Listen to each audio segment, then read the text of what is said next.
What do you mean you can't go out because you took a Jen, pill? It's an do you antibiotic. think we're up What do you there? think? It's going to paralyze you, put you to sleep? Velma. Good God. It's not going to do anything. It's an antibiotic. Pierre, you wanna go upstairs? Gloria, You wanna go upstairs? Gloria, you took it. You wanna go Now upstairs? go about your business and forget that you took it.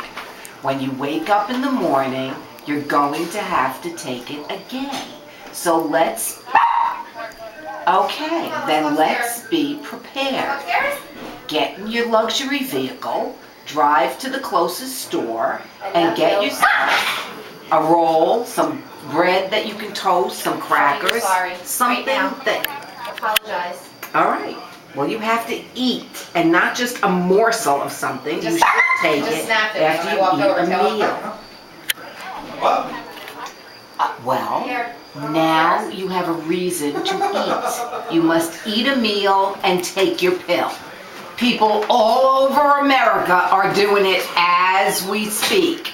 Some people are even taking 2 or 3. And for a lot more serious things than this. It's an infection. You need to take an antibiotic.